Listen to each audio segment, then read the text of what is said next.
da mesma forma, psicologicamente, né?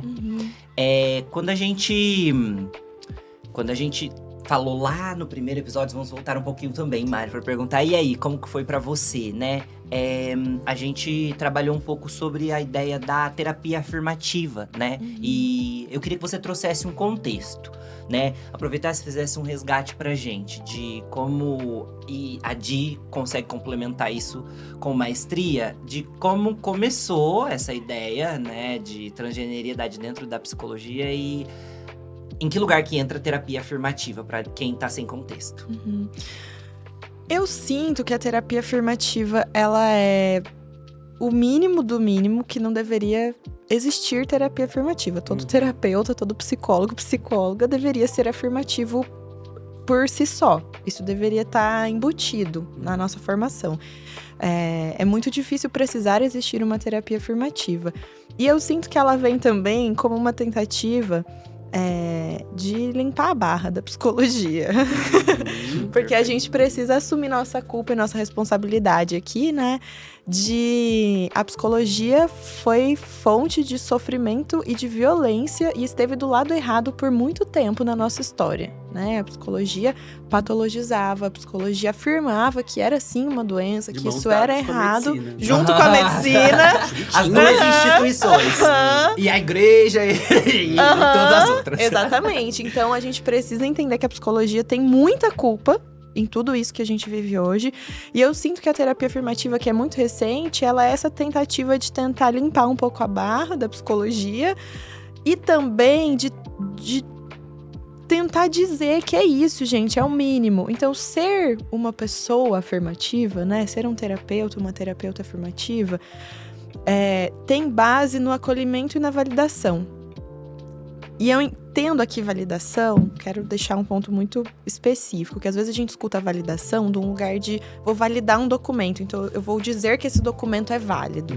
E a validação da terapia afirmativa, ela não é desse lugar de que eu tenho o poder de dizer para uma pessoa: legal, você é trans, toma aqui seu documento, ou acho que você não encaixou muito bem nos critérios.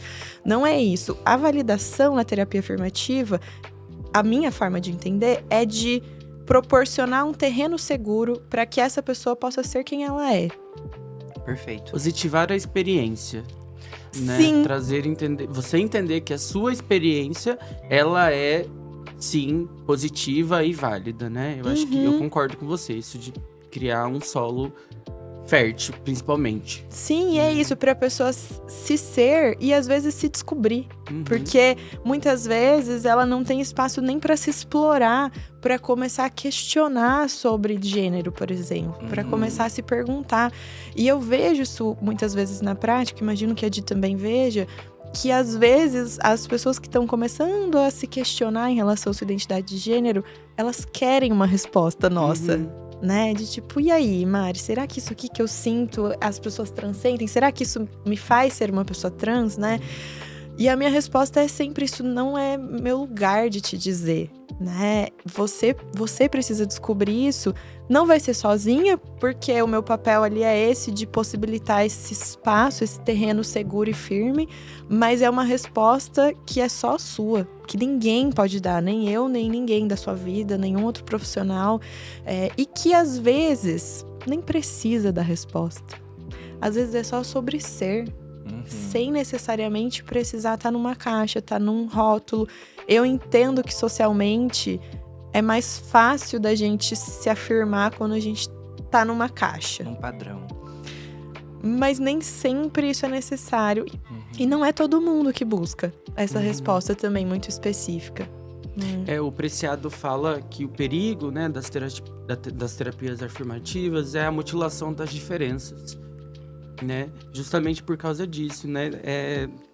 Vai até certo ponto porque não permite determinados detalhes, né? Coisinhas feitas com pincéis pequenos, sabe? Coisas da vivência que são muito específicas também de onde essa pessoa vem, da família que ela é, como são as mulheres dessa família, como são os homens dessa família, né? Então, esse espaço, ele precisa ser um espaço que daí ele esteja munido com muitas outras coisas para além de uma terra boa, né? Tem muita coisa a se fazer depois da terra boa, né? E eu percebo Arrasou. que é uma característica comum entre pessoas trans, esse lugar da autoexplicação, né? E que a gente não vê em outras subjetividades. Nem, né? Assim, eu queria que vocês, enquanto psicólogas, trouxessem essa relação e o que isso causa na nossa psique. Ter que se explicar a todo momento, ter que se validar a todo momento, ter que se provar a todo momento. Pensando não apenas na transgeneridade, mas eu que sou uma pessoa racializada, na raça também. Enquanto uma pessoa que é atravessada tanto por raça quanto por gênero, é um processo que eu até mesmo levo em excesso para minha terapia. O processo de me descobrir. Chegou um momento que minha terapeuta disse assim, tipo, você já sabe quem você é. Por que você tá em crise de novo, sabe? Tipo, e aí eu parei e pensei, verdade. Mas é uma relação que a gente precisa reforçar constantemente pra viver em sociedade. E aí, o quanto isso pesa? Eu sinto que mudou só a cara da transfobia e da violência. Então, antes era a patologização escancarada. Então, antes era assim, isso é doença, isso é errado, isso é fora do padrão. Agora não, a gente entende que não é mais doença, isso é uma expressão natural. E aí vem a expectativa da hiperexplicação. E a hiperexplicação é a mesma coisa do que você tratar aquilo como uma coisa errada, como uma doença. Porque eu nunca fui pedida pra justificar a minha cisgeneridade. Eu nunca falei sobre isso na minha terapia. Isso nunca foi um tema da minha terapia e nem na minha vida. Ninguém nunca me perguntou quando eu me entendi mulher no mundo.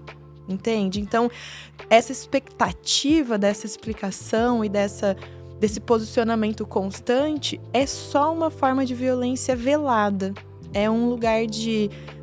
eu quero te ouvir, te acolher, mas me explica por que você é assim. Quando foi que você se entendeu assim? Mas como que foi lá na sua infância?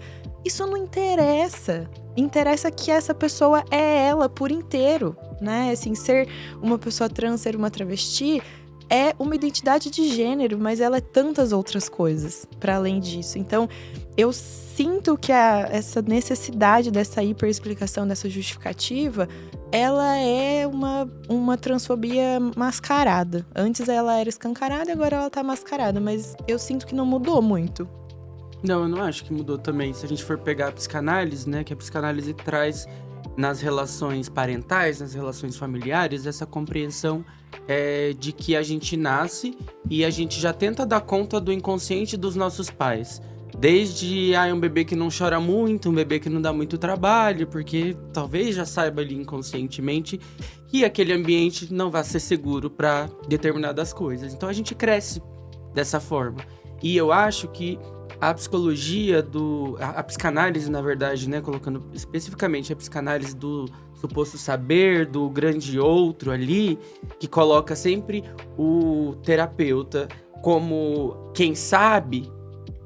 É sempre assim, eu vou te contar uma história, mas eu vou olhar rapidinho pra você ver como que você vai reagir, pra ver se eu não tô falando bobeira. Mesma coisa quando a gente quer contar uma história pros nossos pais, que a gente espera que eles gostem, mas a gente não faz ideia do que eles acham sobre aquilo, né? Então eu acho que é nesse lugar que ocorrem as piores violências mesmo, porque é isso, assim, eu vou te respeitar, se quer ser tratado desse nome, vai ser tratado desse nome, mas eu sempre falo isso, né, que existe uma postura muito convalescente dentro da psicologia e da área da saúde, eu acho que como um todo, de tratar a gente igual doente,